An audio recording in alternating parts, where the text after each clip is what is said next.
Yorana, bienvenue dans votre rendez-vous quotidien. Voici les titres de ce dimanche 6 octobre. Il n'avait que 3 mois et ne survivra pas un jour de plus. Eva Sané, à bord d'un potimarara se nourrissant de Uapau, décédera à son arrivée sur l'île de Nukuhiva. La foire agricole 2019 est la preuve que les produits du terroir sont de plus en plus valorisés et donc très appréciés par les consommateurs comme alternative aux produits standardisés et mondialisés. Cet événement s'est terminé il y a un peu plus d'une heure et nous ferons un premier bilan avec Lidiar Opigna, responsable des agriculteurs des Raromat Ay, en direct depuis Veitupa. Pour raison de sécurité, l'une des courses à pied les plus populaires de l'année a été en partie annulée. Les foulées du front de mer n'ont donc pas pu fouler le bitume à Papeete. On voit cela plus en détail dans notre page sportive du week-end, présentée par David Chang, comme d'habitude. Julian Piro, 16 ans et originaire de Raiatea, est le grand lauréat du Tahiti Festival Guitare. Son art de manier les cordes à la perfection a séduit public et jury. Et enfin, il s'agira du prix de la baguette en 1991. Dans notre rubrique dominicale, il y a 28 ans, la baguette de pain coûtait 35 francs. Un bonheur peut-être pour les consommateurs, mais un malheur pour les boulangers qui n'en tiraient aucun bénéfice. Une dernière évasion aux Marquises qui se traduit par un décès, transporté à bord d'un bonitier depuis Uapau et sans parents. Un nourrisson de 3 mois est décédé à son arrivée à Nukuhiva. Nouvelle preuve que le système actuel ne fonctionne pas et les habitants des archipels éloignés sont toujours les plus impactés. Le récit de Heidi Enko sur des images de notre correspondant Lionel Tehamwana. Je viens d'apprendre la nouvelle, c'est vraiment triste. Et puis, on est en 2019, il n'est plus acceptable de laisser, on va dire, la situation d'évacuation sanitaire au niveau des Marquises dans cet état-là. Donc, c'est un sujet qui a été évoqué à plusieurs reprises entre nous, les maires des Marquises, la CODIM. Et encore une fois, il n'y a pas longtemps, nous l'avons évoqué avec la venue de monsieur le haut-commissaire.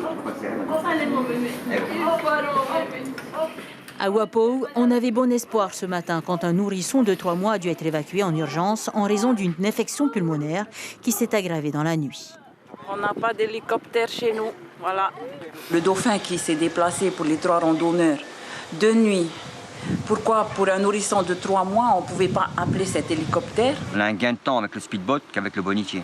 Par contre, ce qu'il nous faudrait, ça fait depuis 2006 qu'on en parle, c'est un hélicoptère. 1 pour le transport des personnels, mais 2 particulièrement pour des évacuations sanitaires telles qu'aujourd'hui. Bien que prise en charge dès son arrivée à Taiohae 1h30 plus tard par les médecins de l'hôpital, nous avons appris cet après-midi le décès du nourrisson bien avant l'arrivée du vol charterisé pour l'Eva San. Le choix du speedboat au lieu de l'hélicoptère a-t-il été fatal pour le jeune Eva Sané? Aux Marquises, beaucoup de questions se posent ce soir. Proches et habitants sont partagés entre émotion et colère. Et les parents du nourrisson qui n'avaient pas pu embarquer à bord d'Air Archipel sont montés à bord d'un vol commercial. Ils sont arrivés à Tahiti sans leur enfant qui est donc décédé avant son transfert au CHT de Taouni. Ce fait divers aussi à Hitia Aotira, hier soir, une dame de 55 ans a perdu le contrôle de son véhicule. Seule à bord, elle n'a pas survécu à ses blessures. Elle est la 27e victime sur les routes depuis le début de l'année. Le chef de corps des pompiers de Mahina nous en dit plus par téléphone. Il répond à Pierre-Emmanuel Garot. Je pense que c'est aux alentours de 22 heures, comme ça, mais je n'ai pas l'heure précise. Je sais que le centre de secours de Mahina a reçu à plusieurs appels pour un accident de la circulation hors secteur dans le secteur de Itiopera. Au niveau de Rocky Point, pour un accident en cause d'un véhicule seul. Le centre de secours de Mahina a dépêché une ambulance. Arrivée sur les lieux, donc la victime était dans le véhicule en arrêt cardiaque. Donc vous n'avez pas pu la sauver, vous savez, on sait ce qui s'est passé? Non, on ne sait pas ce qui s'est passé. Parce que les gars se sont dépêchés à faire de la réanimation. Ils ont demandé l'intervention du SMUR, étant donné que Itiopera a réintervenu aussi par la suite. Après ces mauvaises nouvelles, nous allons nous aérer à la foire agricole. Chaque année, elle innove. L'édition 2019 avait la particularité de proposer énormément de produits transformés, tels que des chutneys, des fromages et tous les produits dérivés du miel, comme des savons, de la pâtisserie et tant d'autres. On fait le point avec Nicolas Suire et Marcel Bonneau. Des rillettes de thon et des acras d'espadon, Hereiti transforme depuis 5 ans la pêche de son mari. délicieux. Par contre, j'ai une préférence pour celui qui a la crème. C'est ça, c'est à la crème? Voilà, j'ai une préférence pour celui-là, mais tout était bon. C'est tellement mieux de le transformer, ça amène la valeur et quelque chose de plus en fait au produit. Tu lui donnes un petit plus qui va faire que les clients vont revenir chercher ton produit à toi. Et le fait qu'on travaille en famille, je pense que ça aide beaucoup aussi à la vente.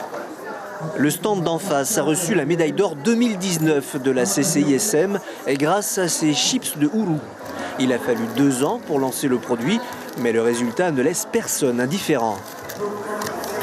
On a de bons retours des clients qui nous disent vraiment quand ils voient du premier coup d'œil, déjà ça leur donne envie de goûter et ensuite quand ils passent à la dégustation, ils sont surpris parce que du coup les chips, elles sont pas grasses et on sent vraiment bien le goût du taro, du ourou, de la carotte, ils sont satisfaits. Et puis on trouve du fromage local, fait avec du lait de vache local, qui répond aux standards français. Il est très très bon, ça nous rappelle le pays, la métropole. C'est frais. Non, c'est vrai, il y a un côté léger en plus. Non, il est super bon en tout cas. Cette exposante propose une machine pour découper la bourre de coco. Le but étant de transformer cette dernière afin d'enrichir les sols. Cet apiculteur, quant à lui, produit du savon sur gras à base de miel. Le savon sur gras au miel présente l'avantage de voir incorporer la matière active, c'est-à-dire le miel, à un moment où on a saturé le savon des huiles. Donc, ce qui va permettre de garder toujours cette matière efficace, à savoir le miel, qui a la propriété d'être hydratant et qui est réparateur également pour la peau. On trouve de plus en plus de produits locaux transformés à la foire agricole. Autant de richesses à valeur ajoutée pour le Fénois. Et nous rejoignons à Vaitupa Lydia Opigna, responsable des agriculteurs des îles sous le vent, pour dresser un premier bilan en direct dans ce journal. Lydia Yorana, merci d'être avec nous. Dites-nous d'abord si vous êtes satisfaite de cette édition. Est-elle meilleure que la précédente? Yorana, tout le monde, tous ceux qui nous regardent et qui nous écoutent. Alors, pour un premier bilan, aujourd'hui, tout le monde est satisfait. Tous les agriculteurs des îles sous le vent, ceux qui sont venus pour vendre, tous ceux qui sont venus pour vendre sont satisfaits et sont rentrés sans plus rien. Donc, cette foire agricole est rentable pour vous. Vous avez acheminé plus de 50 bacs de fruits et légumes et vous avez donc tout vendu. Est-ce que c'est mieux pour vous de vous déplacer à Tahiti que de rester dans vos îles? Tout à fait. C'est le seul événement de l'année où tous les agriculteurs peuvent vendre beaucoup. Donc, c'est pour les agriculteurs dont les produits est le seul revenu. C'est une occasion annuelle unique pour eux pour qu'ils puissent gagner un peu d'argent par rapport au travail qu'ils fournissent. On vous retrouvera donc l'année prochaine. Merci beaucoup Lydia d'avoir été en direct avec nous dans ce journal. Et en ce dimanche, vous n'avez sûrement pas oublié les free-free ce matin. Chacun a sa recette et son secret de cuisson pour les rendre uniques. Et les connaisseurs savent trouver les bonnes adresses. Attention, ce reportage de Lucille Guichet-Tirao et Hiro Terorotua va émoustiller vos papilles. Regardez. 5h30, le jour se lève sur Papeete et déjà, une douce odeur de free-free envahit les rues. Ne cherchez pas l'enseigne ni l'entrée du magasin, il n'y en a pas. Ici, c'est uniquement du bouche à oreille et les ventes se font par la fenêtre à un tarif unique qui n'est pas affiché. Seuls les initiés connaissent. Par un collègue de travail. Alors, qu'est-ce qu'il vous a dit? Il m'a fait goûter. C'est excellent. Les free-free, c'est chaud et à l'intérieur, c'est fondant. À l'extérieur, c'est croquant. De coco. Free-free au coco. Car les free-free, c'est une affaire sérieuse. La famille Pou a investi 5 millions il y a 3 mois. Un pari sur ces beignets traditionnels polynésiens, incontournables du petit déjeuner. Mais pour se démarquer, la famille a mis sa griffe. Free-free à la vanille, à la cannelle, au coco ou bien nature. Et ça marche. J'ai toujours travaillé bouche à oreille. Parce que je pars du principe qu'on mérite, il faut être courageux, il faut commencer petit et il faut faire avec ce qu'on a. C'est comme enseigne la parole de Dieu. Alors Jean-Marc multiplie les frifris. Chaque dimanche matin, il en prépare 2000 paquets en famille. C'est 10 fois plus qu'en semaine. Et ça part comme des petits frifris. Et eux ne se sont pas rués sur les frifris, mais sur les danseuses qui ont animé la ville. Je vous parle des 3800 passagers du Ruby Princess. En ce jour consacré au repos, plusieurs animations se sont tenues dans la capitale, histoire de donner une belle image à ses visiteurs. Et cela fonctionne plus ou moins, nous dit Norline Cutters, une danseuse au micro de Heidi Co. Des fois, tu as du monde, des fois, tu n'as pas trop de monde. Ça dépend des touristes, de leurs envies. Des fois, ils vont marcher, des fois, ils tracent direct. Ouais, on reste souriant. Oui, voilà, on reste souriant, on exécute. On fait des confections de couronnes, des démonstrations de percussion. Bien sûr, évidemment, des shows. On fait quoi d'autre? On danse avec eux? Oui, on fait des invitations aussi. On va danser avec eux. Le prochain paquebot à franchir la passe de Papeete sera le Ovation of the Seas et ses 4000 passagers. Une arrivée prévue mercredi à 5h30. Et on ouvre à présent notre page sportive du week-end.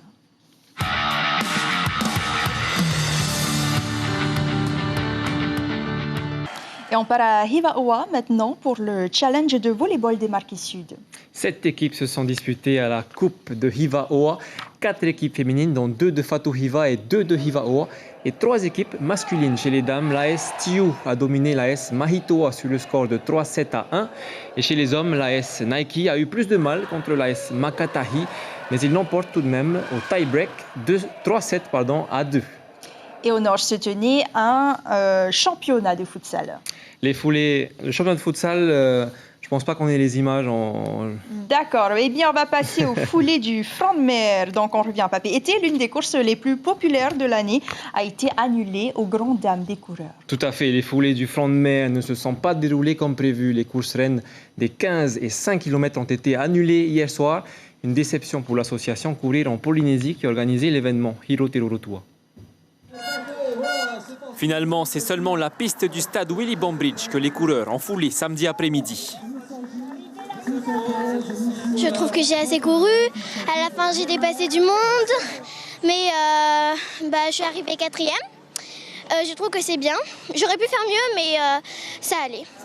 Les courses phares, elles, ont été annulées faute d'un travail suffisamment coordonné entre la commune de Papeete et la brigade de gendarmerie de Fa'a.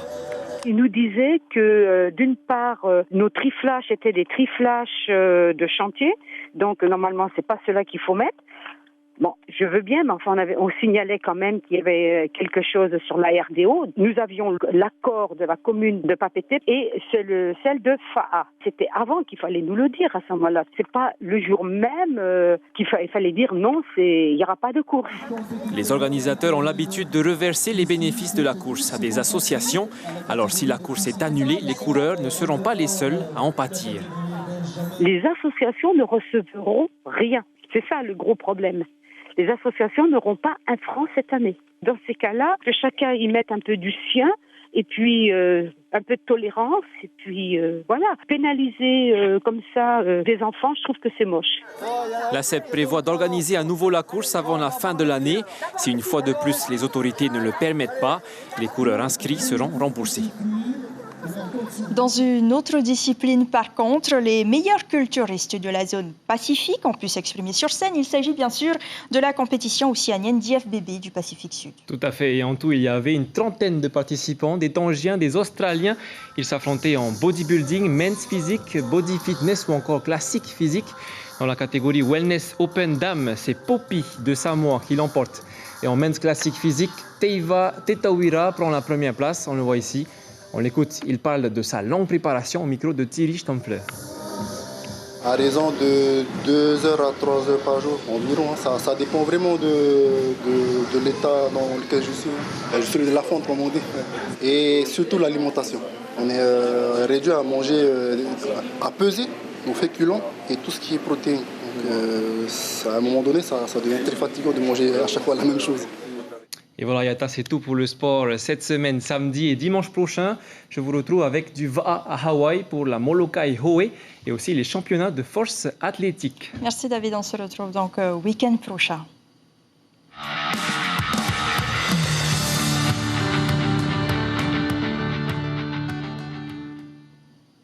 On poursuit en musique. Il s'appelle Julian et il a 16 ans. Ce jeune homme de Raiatea est le grand gagnant du Tahiti Festival Guitare.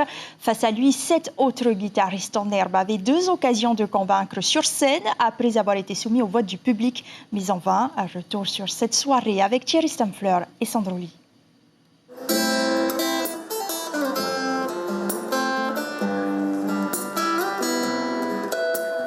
La maîtrise de la scène à 15 ans n'est pas donnée à tout le monde. Il y avait un jury composé de musiciens professionnels, mais aussi le vote du public qui a pu se prononcer à partir de vidéos disponibles sur Internet.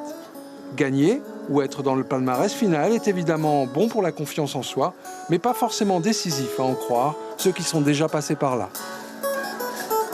On s'en fout du résultat parce que ce qui compte, c'est ce qui se passe après, c'est ce qui se passe tous les jours, c'est ce qu'on fait. C'est ce qu'on s'entraîne dans notre chambre, c'est ça qui compte. J'ai fait un concours dans ma vie qui s'appelait la truffe d'argent. Et il y avait 12 participants et j'ai fini 11e.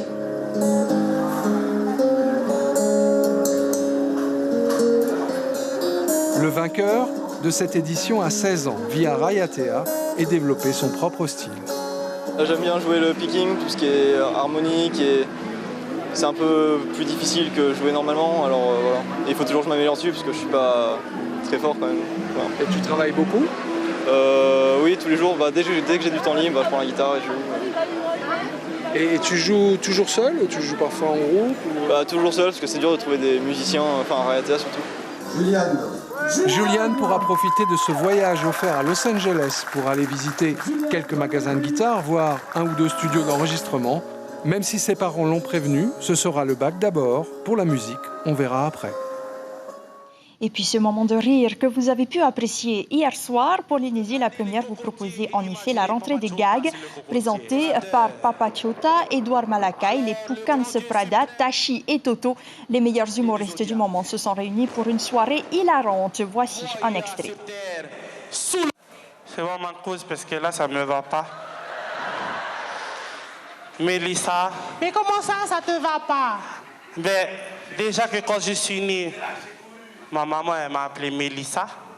Heureusement, papa il est venu, il a changé en Kevin. Il faut accepter comment tu es. Hein? Ben non, tout le monde maintenant m'appelle Kevin, mets des paillettes dans ma vie. Kevin, tu me dégoûtes. Kevin! J'ai dû changer de Kevin en Mélissa encore. Comme ça, il ne m'appelle plus.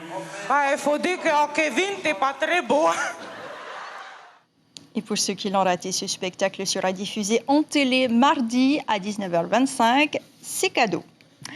Un sujet plus sérieux cette fois. Notre trésor d'archives nous ramène ce soir au 14 février 1991. Non, ce n'est pas pour vous parler de la Saint-Valentin, mais des boulangers. Ça tombe bien, c'est dans l'actualité. Vous le savez, ils demandent une réévaluation du prix de la baguette. Et il y a 28 ans, les fourniers ne réalisaient aucun bénéfice. Le reportage de Caroline Jouret.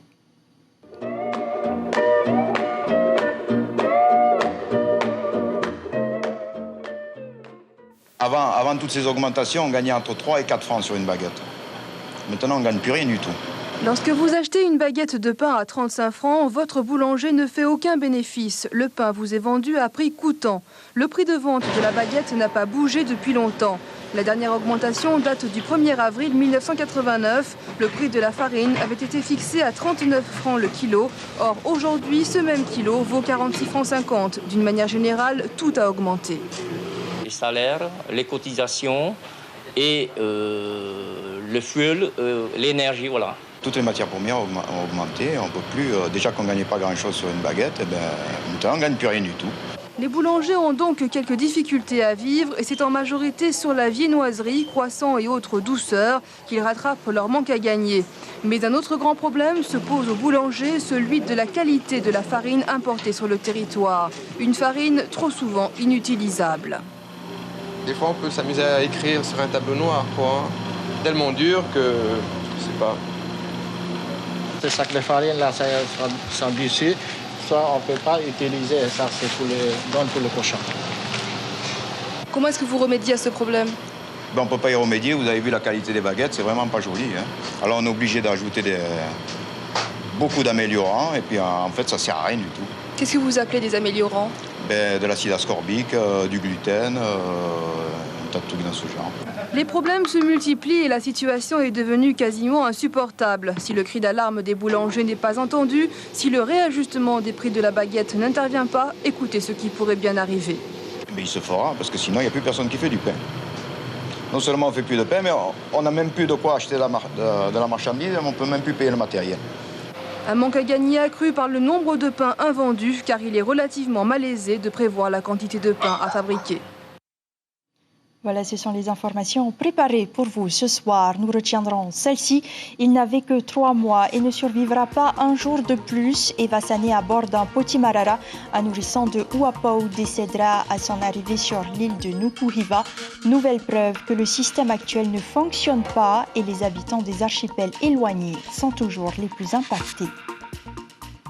Dans l'actualité cette semaine, d'abord, une enquête publique sur le schéma d'aménagement général de la Polynésie démarre demain jusqu'au 6 novembre. Vous pourrez la consulter à la présidence. Mardi, Edouard Fritsch interviendra devant la commission des questions politiques spéciales et de la décolonisation à l'ONU. Une délégation du Tavinihuir Atira aussi se déplacera.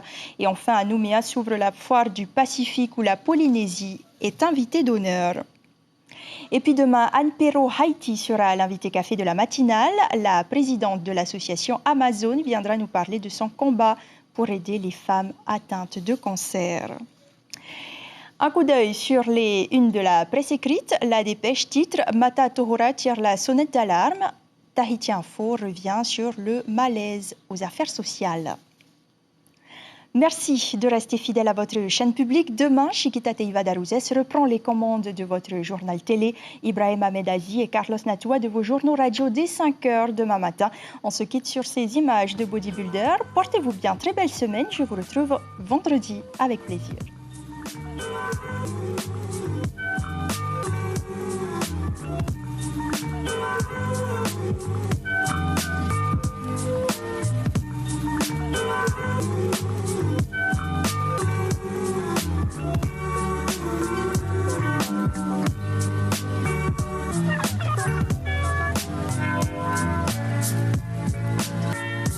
Retrouvez notre journal en replay sur notre site internet.